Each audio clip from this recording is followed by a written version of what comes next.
तो फ्रेंड, स्वागत है आपका अपने चैनल लास्ट क्लास में। आज की इस वीडियो में भूगोल के 30 ऐसे महत्वपूर्ण ऑब्जेक्टिव प्रश्न हम आपको बताएंगे जो आपके बोर्ड परीक्षा में 10 बार से ज्यादा बार पूछा गया प्रश्न है।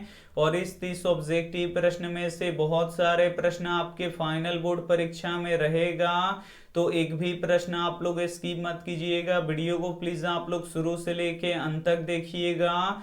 और इसमें से जो भी प्रश्न आपको याद ना हो तो प्लीज आप लोग उसे नोटबुक पे लिख के जरूर याद कर लीजिएगा। और चैनल को अभी तक आप सब्सक्राइब नहीं किए हैं तो चैनल को सब्सक्राइब कर लीजिएगा। और सब्सक्राइब करने के बाद एक बेल आइकन आता है, तो बेल आइकन को दबा के ऑल पे कर लीजिएगा, ताकि जब भी लाइव क्लास हो तो आपके पास नोटिफिकेशन पहुंचता रहे। तो आइए शुरू करते हैं पहले नंबर प्रश्न से। तो पहला नंबर प्रश्न है कि प्राणियों के शरीर में कितना प्रतिशत जल की मात्रा होता है। ए ऑप्शन है 60%, बी ऑप्शन है 70%, सी ऑप्शन है 65%, डी ऑप्शन है 75%। तो यहाँ पे आपको बताना है कि प्राणियों के शरीर में कितना प्रतिशत जल की मात्रा होता है। तो प्राणियों के शरीर में 65% जल की मात्रा होता है, इसे आपको याद रखना है। यहाँ पे सी ऑप्शन बिल्कुल ही सही हो जाएगा। ये देखते हैं अगला प्रश्न, 2 नंबर प्रश्न है कि भारत का प्रथम जल विद्युत संयंत्र की स्थापना कहाँ हुआ था। ए ऑप्शन है बिहार में, बी ऑप्शन है उत्तर प्रदेश में, सी ऑप्शन है दार्जिलिंग में, डी ऑप्शन है हरियाणा में। तो यहाँ पे आपको बताना है कि भारत का प्रथम जल विद्युत संयंत्र की स्थापना कहाँ हुआ था। तो दार्जिलिंग में हुआ था, इसे आपको याद रखना है। यहाँ पे सी ऑप्शन बिल्कुल ही सही हो जाएगा। ये देखते हैं अगला प्रश्न, 3 नंबर प्रश्न है कि एशिया का सबसे बड़ा परमाणु विद्युत गृह कहाँ स्थित है। ए ऑप्शन है इस्लामाबाद में, बी ऑप्शन है तारापुर में, सी ऑप्शन है पटना में, डी ऑप्शन है संघाई में। काफी महत्वपूर्ण प्रश्न है ये आपके बोर्ड परीक्षा के लिए। यहाँ पे आपको बताना है कि एशिया का सबसे बड़ा परमाणु विद्युत गृह कहाँ स्थित है। तो तारापुर में स्थित है, इसे आपको याद रखना है। यहाँ पे बी ऑप्शन बिल्कुल ही सही हो जाएगा। और तारापुर कहाँ है, तो महाराष्ट्र में है, तो ये भी साथ में आपको याद रखना है। आइए देखते हैं अगला प्रश्न,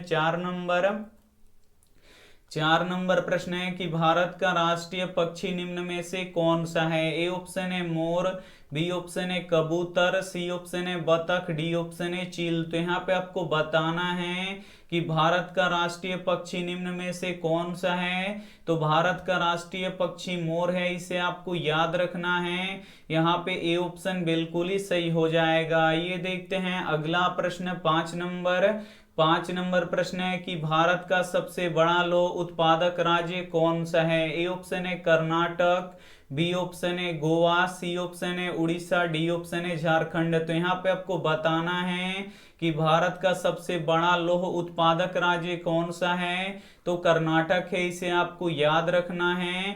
यहाँ पे ए ऑप्शन बिल्कुल ही सही हो जाएगा। काफी महत्वपूर्ण 30 ऑब्जेक्टिव प्रश्न हैं। और ये जो 30 ऑब्जेक्टिव प्रश्न है ये आपके बोर्ड परीक्षा में 10 बार से ज्यादा बार पूछा गया प्रश्न है। और इस 30 ऑब्जेक्टिव प्रश्न से बहुत सारे प्रश्न आपकी फाइनल बोर्ड परीक्षा में रहेंगे, तो एक भी प्रश्न आप लोग स्किप मत कीजिएगा। वीडियो को प्लीज आप लोग शुरू से लेके अंत तक देखिएगा। और वीडियो को लाइक नहीं किए हैं तो प्लीज आप लोग वीडियो को लाइक भी कर दीजिएगा। आइए देखते हैं अगला प्रश्न, 6 नंबर प्रश्न है कि देश के बांधों को किसने भारत का मंदिर कहा है। ए ऑप्शन है महात्मा गांधी ने, बी ऑप्शन है राजेंद्र प्रसाद ने, सी ऑप्शन है पंडित नेहरू ने, डी ऑप्शन है विवेकानंद ने। काफी महत्वपूर्ण प्रश्न है ये आपके बोर्ड परीक्षा के लिए।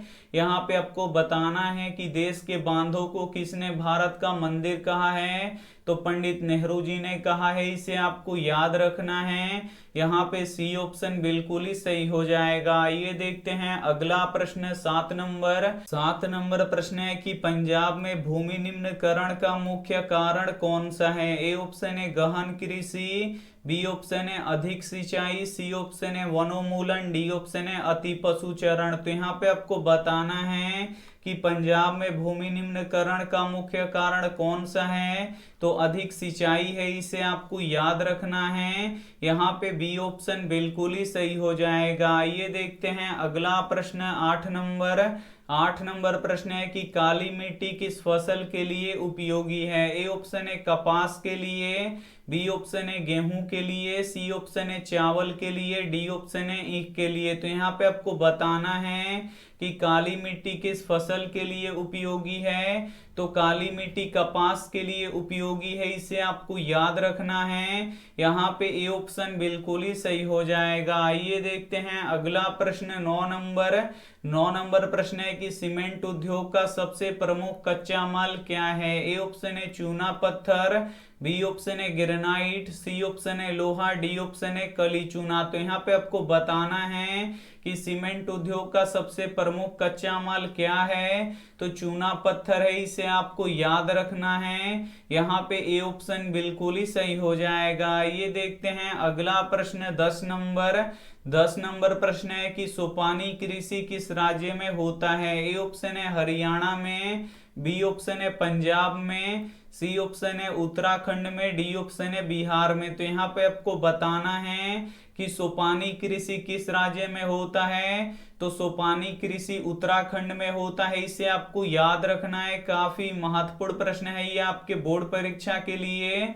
यहाँ पे सी ऑप्शन बिल्कुल ही सही हो जाएगा। ये देखते हैं अगला प्रश्न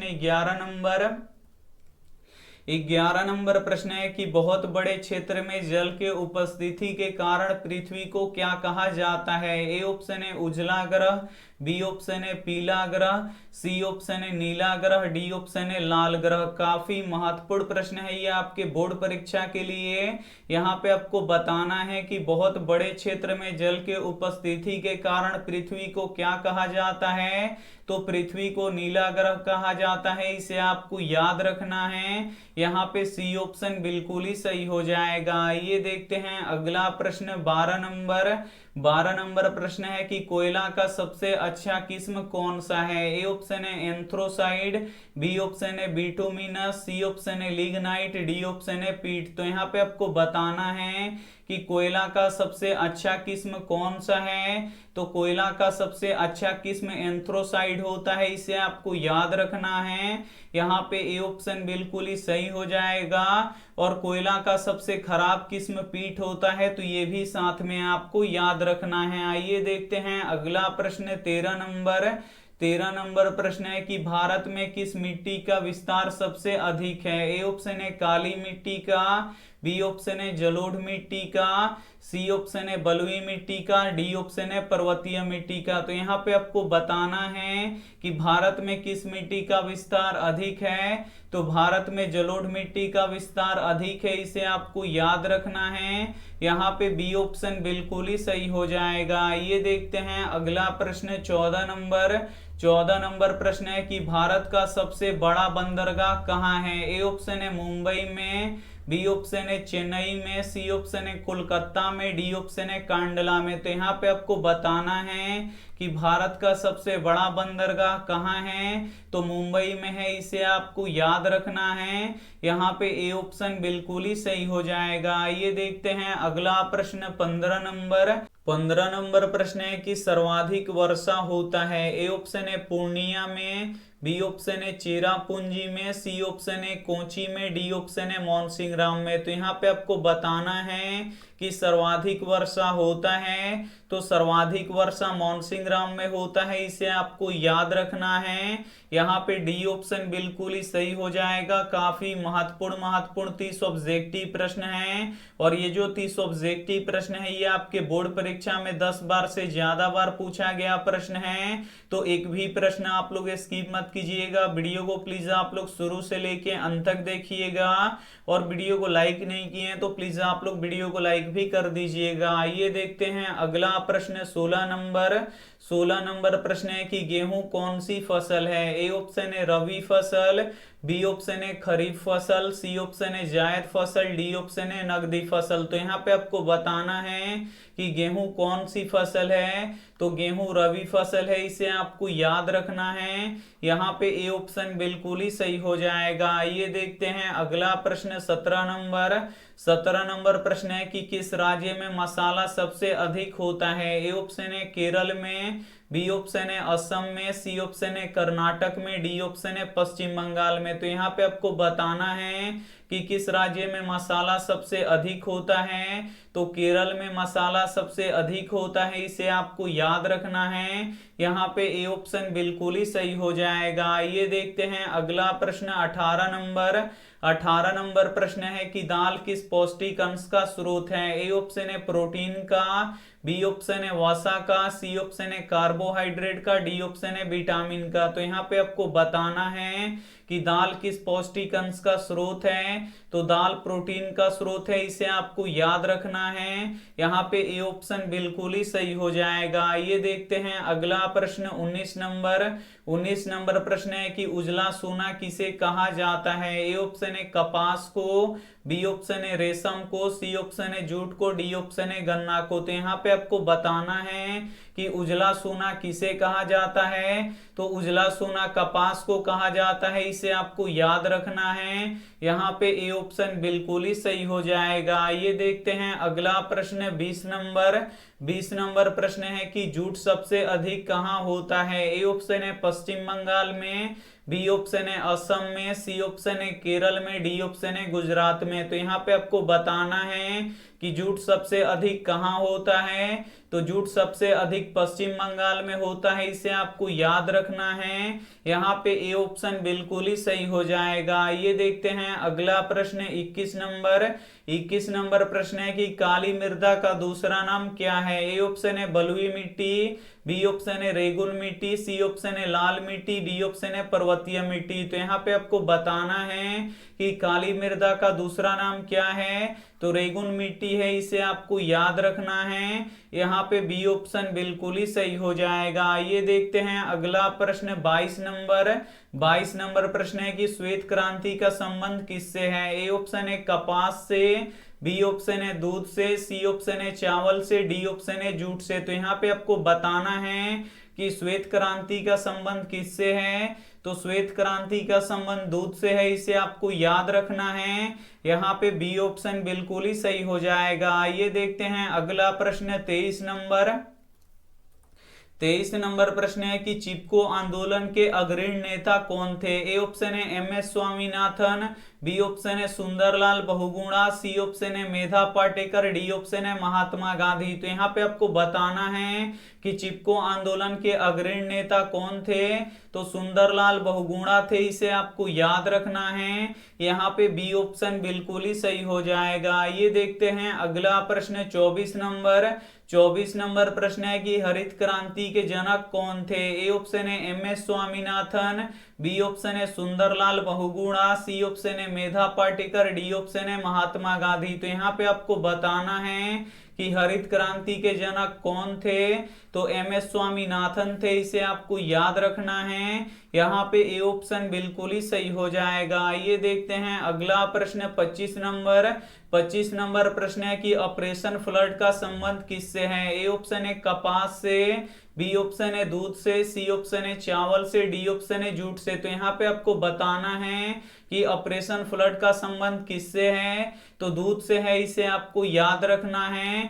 यहाँ पे बी ऑप्शन बिल्कुल ही सही हो जाएगा। ये देखते हैं अगला प्रश्न 26 नंबर प्रश्न है कि भारत में अर्थव्यवस्था का मूल आधार क्या है। ए ऑप्शन है उद्योग, बी ऑप्शन है कृषि, सी ऑप्शन है व्यापार, डी ऑप्शन है खनन। तो यहाँ पे आपको बताना है कि भारत में अर्थव्यवस्था का मूल आधार क्या है। तो कृषि है, इसे आपको याद रखना है। यहाँ पे बी ऑप्शन बिल्कुल ही सही हो जाएगा। ये देखते हैं अगला प्रश्न 27 नंबर प्रश्न है कि भारत का मुख्य खाद्य फसल कौन सा है। ए ऑप्शन है गेहूं, बी ऑप्शन है चावल, सी ऑप्शन है मक्का, डी ऑप्शन है जौ। तो यहाँ पे आपको बताना है कि भारत का मुख्य खाद्य फसल कौन सा है। तो चावल है, इसे आपको याद रखना है।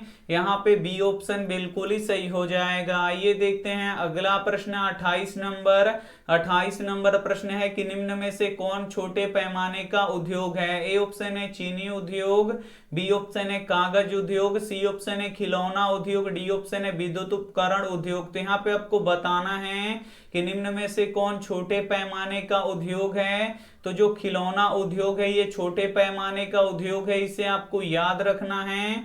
यहाँ पे सी ऑप्शन बिल्कुल ही सही हो जाएगा। ये देखते हैं अगला प्रश्न 29 नंबर प्रश्न है कि रेल वर्कशॉप कहाँ स्थित है। ए ऑप्शन है जमालपुर में, बी ऑप्शन है भागलपुर में, सी ऑप्शन है मुंगेर में, डी ऑप्शन है पटना में। तो यहाँ पे आपको बताना है कि रेल वर्कशॉप कहाँ स्थित है। तो रेल वर्कशॉप जमालपुर में स्थित है, इसे आपको याद रखना है। यहाँ पे ए ऑप्शन बिल्कुल ही सही हो जाएगा। ये देखते हैं अंतिम प्रश्न 30 नंबर प्रश्न है कि खाद कारखाना कहाँ स्थित है। ए ऑप्शन है बरौनी में, बी ऑप्शन है मोकामा में, सी ऑप्शन है पटना में, डी ऑप्शन है लखीसराय में। तो यहाँ पे आपको बताना है कि खाद कारखाना कहाँ है। तो खाद कारखाना बरौनी में है, इसे आपको याद रखना है। यहाँ पे ए ऑप्शन बिल्कुल ही सही हो जाएगा। काफी महत्वपूर्ण 30 ऑब्जेक्टिव प्रश्न हम आपको बता चुके हैं। और ये जो 30 ऑब्जेक्टिव प्रश्न है ये आपके बोर्ड परीक्षा में 10 बार से ज्यादा बार पूछा गया प्रश्न है। और इस 30 ऑब्जेक्टिव प्रश्न में से बहुत सारा प्रश्न आपके फाइनल बोर्ड परीक्षा में रहेगा। तो वीडियो को अगर आप लोग बीच से देख रहे हैं तो फिर से आप लोग वीडियो को शुरू से लेके देख लीजिएगा अंत तक।